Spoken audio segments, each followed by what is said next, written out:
గుడికి వచ్చిన ఒక ముత్తైదువు భూమితో ఈ విధంగా అంటూ ఉంటుంది.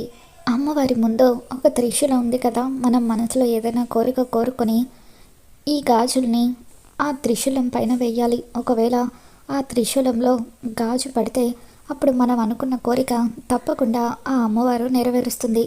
ఒకవేళ గాజు పడకపోతే అప్పుడు ఆ కోరిక ఎప్పటికీ నెరవేరదు అని చెప్పి భూమికి చెబుతుంది. దాంతో భూమి, గగన్ మన మధ్య ఉన్న భార్యాభర్తల సంబంధం తెగిపోయింది అని చెప్పిన విషయాన్ని గుర్తు చేసుకొని ఎంతో బాధతో గగన్ తను మళ్ళీ ఒకటవ్వాలని చెప్పి అమ్మవారిని వేడుకుంటూ గాజుల్ని త్రిశూలం మీదకు విసురుతూ ఉంటుంది. భూమి అలా ఎన్ని గాజులు విసిరినప్పటికీ ఒక్క గాజు కూడా పడకపోవడంతో భూమి కుప్పకూలి ఏడుస్తూ ఉంటుంది. అప్పుడు అక్కడికి శారద వస్తుంది.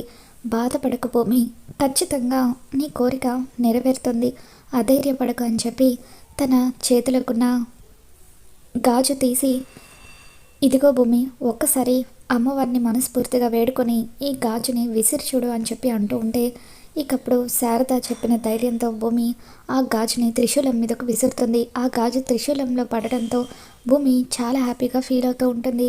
మరి అమ్మవారి అనుగ్రహంతో గగన్, భూమి ఇద్దరు త్వరలోనే ఒకటి కాబోతున్నారా? ఏం జరగబోతుందో మళ్ళీ మన ఛానల్ తెలుసుకుందాం. ఈ వీడియో మీకు నచ్చినట్లయితే తప్పకుండా లైక్ చేయండి.